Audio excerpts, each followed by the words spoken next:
Ever since The Sims 2 Legacy Edition came out for the 25th anniversary of the franchise, there have been many new and returning players who are getting into the game right now. And over the past month, I've seen a wave of questions online on how to play The Sims 2 for maximum fun, what playstyle to use, how to not get bored, and so on. As someone who has played the game since release with very few breaks, I thought I could talk about some of the core gameplay ideas that I think are particularly fitting for The Sims 2 and can make your gaming adventure much more enjoyable. Now, I'm sure experienced Sims 2 players have tried out at least a couple of these strategies, but if you're feeling like switching things up a bit or just need some gameplay inspiration right now, I got you. Hello dear friends, I'm Bibi, and today I'm going to share 5 gameplay styles that are perfect for The Sims 2 and I have personally tried over the years. I'll start with the more commonly discussed ones and then I'll get into a few more niche gameplay ideas that don't really get much coverage these days. I'll begin with the basics, so let's get this out of the way first. The first gameplay style is, of course, the rotational gameplay style. As I said, I'll get through this one quickly because every veteran Sims 2 player knows what I'm talking about. This is what I believe was the intended gameplay mechanic of The Sims 2. It's even encouraged in the original game guide, where they teach you which household in the pre-made hoods to play in what order to get a specific sequence of tutorial-like events. I'll link to the PDF of the guide down below if you want to check it out. Since The Sims 2 doesn't have story progression and hood-wide aging, which came with The Sims 3, if you want all families in the hood to age in synchrony, you have to take turns or rotate playing each one, hence why it's called rotational gameplay. This is how I'm playing my Uber hood with the premates here on the channel and how I play my main off-camera custom hood as well. I usually play each household for one season, so for example, I start on the first day of winter, and when the game switches to spring, I move to the next household and do that until all the families in the neighborhood are in spring. Once everyone is in the same season, then I start rotation number 2 and I go through all the households again and repeat this exercise until infinity pretty much.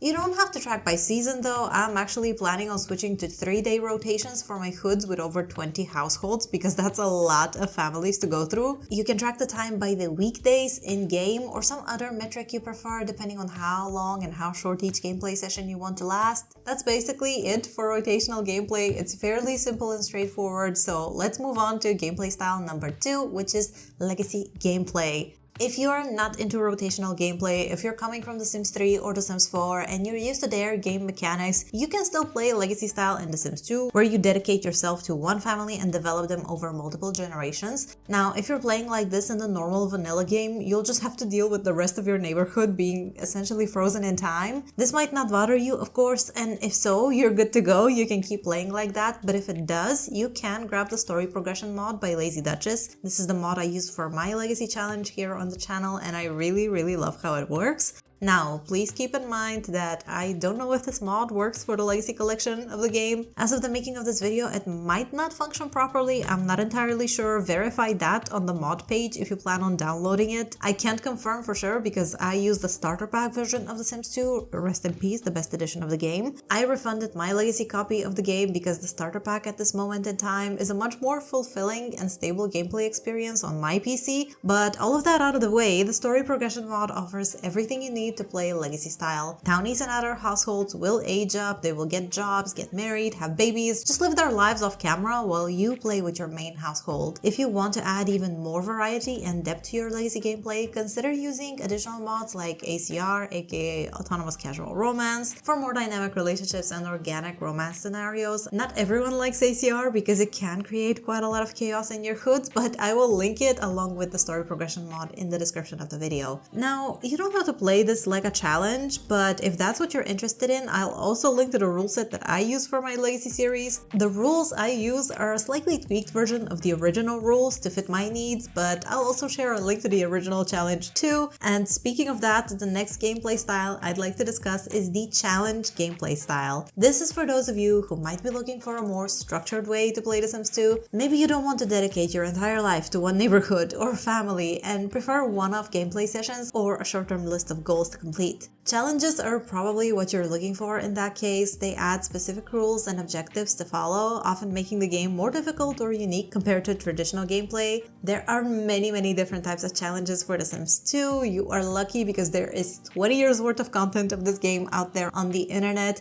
There are always new challenges emerging, and you can either follow existing ones or create your own. Actually, creating your own would be really cool, and if you have any ideas, please leave a comment. I could use some inspiration too. Other than the Legacy Challenge, which I already mentioned, there are other popular ones you can try, like the Asylum Challenge, Apocalypse Setting, starting with a single sim with 0 simoleons, aka the Poverty Challenge, or the Bachelorette Challenge. There are building challenges like tiny house builds, trying to build a lot worth 1,000,000 simoleons, each room is a different DLC, and so on. Many players like to change the rules of existing challenges to fit their playstyle. I like doing that as well. It's your game, do whatever you want to keep it fun. You can add random events, generational goals, or unique restrictions to make the challenge even more engaging. If you like playing once-based and fulfilling the lifetime aspiration of your Sims is your main challenge, you can also download the More Lifetime Aspirations mod. I forgot what it was called, but I'll link it as well. It's by Lamar, I believe. It's really cool. It adds so much variety, and if you play once-based, it's gonna just spice up your game so much. This gameplay style is great for players who enjoy structure, goals, and added difficulty in The Sims 2. It can also make long-term gameplay much more interesting by forcing you to play in ways you wouldn't normally consider. Now, speaking of which, I'd like to mention the urban planning or build-focused gameplay style. I'm kind of bundling these two together. This is for those of you who love building in the Sims games, and also you like other games like City Skylines, SimCity, Manor Lords, Banished, or any other city building game. I definitely fall into this category. One of my favorite things to do in The Sims 2 is create custom neighborhoods from scratch and populate them with my builds and original characters. This is why The Sims 2 is my favorite game in the franchise. None of the other installments provide the player with this much freedom to create a fully customized town like The Sims 2 does. I've already covered a lot of my hood creation process in a couple of previous videos I made. I've also shared a lot of custom content I use to make my hoods look the way they do, so you can check out those videos for a deep dive on the topic. Building in The Sims 2 is such a huge part of the game. It was actually the main focus of the franchise originally. Initially, the game was just supposed to be an architecture simulator or something like that, and the Sims were only there to check on the houses and evaluate them. But as the developers worked on the game, they figured out that the Sims themselves were much more fun than they thought, so they decided to give them a bigger role than they planned, and now we are here. So even if you're someone who spends more time building than in Create a Sim and Live mode or Live mode? I don't know, does it even matter? Anyway, so if you're mostly building in the game, you're still a simmer, and that's a completely valid way to enjoy The Sims. Now, the next gameplay style idea I want to cover is the storyteller gameplay style. Okay, this is so very precious to me. This is how I used to play The Sims 2 when my parents got me the base game back in 2004. This gameplay style has a really soft spot in my heart, and it's all thanks to this greatly ignored tool in The Sims 2, the photo album. Now tell me in the comments, how often do you use this tool in your gameplay? And be honest, do you use it at all? I swear this used to be my entire world as a kid, and as an adult who is still playing The Sims 2 20 years later, incorporating this gameplay aspect actually nurtures my inner child. It's just so healing. I've been playing a lot with my off-screen custom hood lately, where I've actively started using the photo album feature again, just to keep memories and a timeline of special events in the lives of my Sims. If you don't want to use external tools like screenshots or whatnot to keep track of your important family moments, the photo storytelling tool is the best in-game option for that. Think of it as an extension of the memory system. It's actually a great complement to that system. Your Sims keep memories of various events, right? But you can expand on that and add your own memories in photo album mode, and this doesn't require mods. You can just do it in the vanilla game. Oh, your Sim just, I don't know, served spaghetti for their neighbors for the first time. This can be a memory. It can be memorized in the album. This gameplay style just holds so much nostalgia for me. When the first Sims 2 post boxes started coming out back in the day, my mind was blown. I got every post box I could find and leveled up my staging abilities.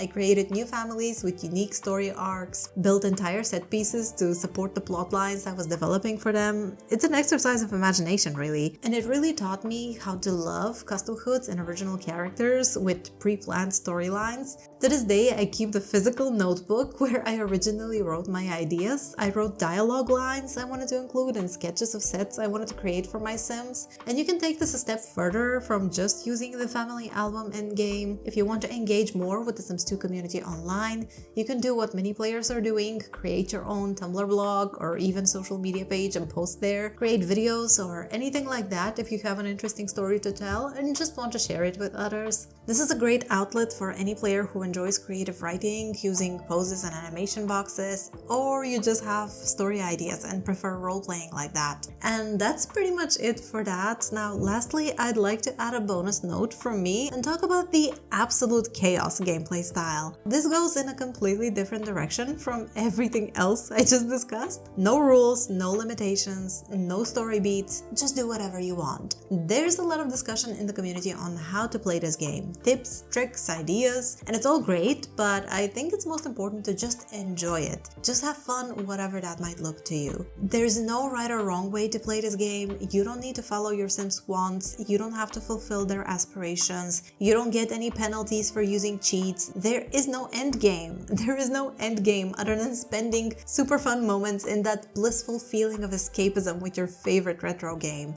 Your game, your save file, is your sandbox and can be as wild or as perfect as you want it to be. There are certain actions that are not recommended to do for the sake of not corrupting your game, but The Sims 2 is not as fragile as some rumors make it out to be. I think we've all learned this by now. You can do a lot of crazy stuff in this game and it'll still work, even if it randomly throws errors every now and again. Most of the time they are not harmful to begin with. If you're worried about corruption and haven't watched April Black's videos on it, go to her channel and check out her work. It's absolutely worth your time. But I remember being a kid with no idea what I was doing.